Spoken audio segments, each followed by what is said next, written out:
Welcome to 360 degrees. ఉమ్మడి కరీంనగర్ జిల్లా వ్యాప్తంగా భూ ప్రకంపనలు చోటు చేసుకున్నాయి.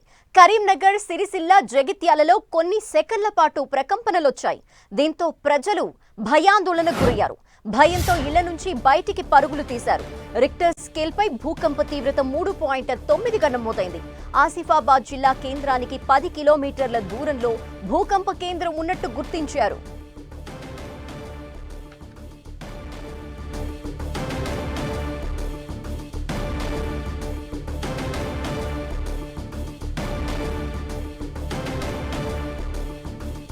భూ ప్రకంపనలకు సంబంధించిన కంప్లీట్ డీటెయిల్స్ మా ప్రతినిధి సతీష్ అందిస్తారు. సతీష్, జిల్లాలో పలు చోట్ల భూ ప్రకంపనలతో జనాలంతా కూడా భయాందోళన చెందారు. ఒక్కసారిగా భూమి కంపించడంతో అసలు ఏం జరుగుతుందో అర్థం కాక చాలా మంది జనాలంతా కూడా బయటకు పరుగులు తీయడం జరిగింది. సరిగ్గా 6:58 పలు చోట్ల భూ ప్రకంపనలు కనిపించాయి. ఒక్కసారిగా భూమి కంపించడంతో జనాలంతా కూడా బయటకు పరుగులు తీయడం జరిగింది.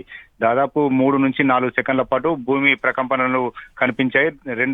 దాదాపు 2 చోట్ల 2 సార్లు ఈ భూ ప్రకంపనలు రావడంతో చాలా మంది కూడా ఆందోళన చెందారు. అసలు ఏం జరుగుతుందో ఎవరికి కూడా అర్థం కాలేని పరిస్థితి అయితే నెలకొంది. ఇటు కరీంనగర్ కావచ్చు, జగిత్యాల, సిరిసిల్ల, మానకొండూరు నియోజకవర్గాల్లో ఈ భూ ప్రకంపనలు కనిపించడం జరిగింది. పెద్దపల్లి జిల్లాలో కూడా పలు చోట్ల చాలా స్వల్పంగా భూ ప్రకంపనలు కనిపించడం జరిగింది. దాదాపు రిక్టర్ స్కేల్ పైన 3.9గా నమోదు కావడం జరిగింది. గత నెల ఏప్రిల్ 10నే ఎపిక్ అనే ఒక సంస్థ భూకంపం వస్తుందని చెప్పి హెచ్చరించడం జరిగింది. హెచ్చరించిన నేపథ్యంలోనే ఈ భూ ప్రకంపనలు వచ్చినట్లుగా తెలుస్తుంది. చాలా మంది కూడా అపార్ట్మెంట్ లో ఉన్న వారంతా కూడా ఇంట్లో సామాన్ అంతా కూడా ఒకసారిగా కింద పడడంతో వారంతా కూడా బయటకు పరుగులు తీశారు.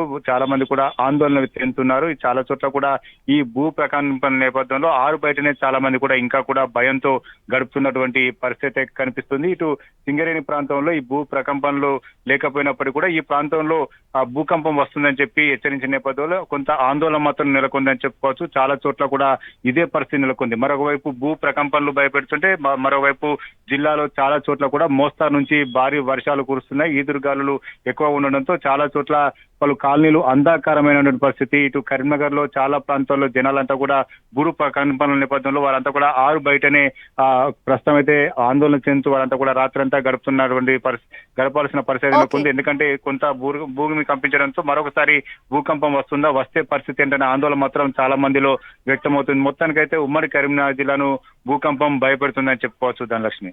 Okay Satish, thank you. బండి సడన్ గా పడిపోయింది. భూమి కదిలినట్టు ఏమన్నా ఇంకా వస్తువులు గిట్ల ఏమన్నా కదిలినాయా? కదిలినాయి, డబ్బలు గిట్లా కదిలినాయా లైట్ గా. ఎంతసేపు వచ్చింది అది?